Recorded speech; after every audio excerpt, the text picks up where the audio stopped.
అందరికీ నమస్కారం.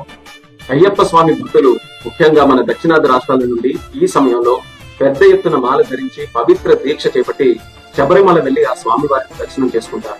కిందటి సంవత్సరం కేంద్ర మంత్రిగా నేను బాధ్యతలు స్వీకరించిన తర్వాత విమానంలో ప్రయాణం చేసే అయ్యప్ప స్వామి భక్తుల సమస్యలు నా దృష్టికి వచ్చాయి. వెంటనే భక్తుల సౌకర్యార్థం మా సెక్యూరిటీ రూల్స్ లో మార్పులు చేసి విరుముడి నేరుగా తమతో పాటు తీసుకుని వెళ్లే విధానం, ఆ మార్పులు మేము తీసుకొని వచ్చాం. ఈ సంవత్సరం కూడా అదే విధంగా అయ్యప్ప స్వామి భక్తులు ప్రయాణం చేసేటప్పుడు వాళ్ళ తాలూకా విరుముడి నేరుగా వాళ్ళతో పాటే ఫ్లైట్ లో తీసుకుని వెళ్లేటటువంటి సౌకర్యం మేము కల్పిస్తున్నాం. ఇది తక్షణం ఈ రోజు నుండి జనవరి 20 తేదీ వరకు అమల్లో ఉంది.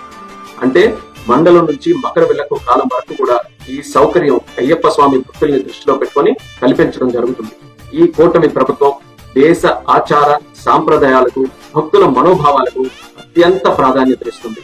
అందుకే ఎవరికి ఇబ్బంది కలగకుండా ఉండాలనే ఆలోచనతో భద్రతా నియమాలు పాటిస్తూ మా మినిస్ట్రీ ఆఫ్ సివిల్ ఏవియేషన్ ద్వారా ఈ నిర్ణయం తీసుకున్నాం.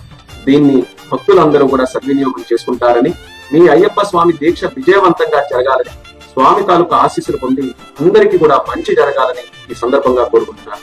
నమస్కారం. ఓం స్వామియే శరణమయ్య.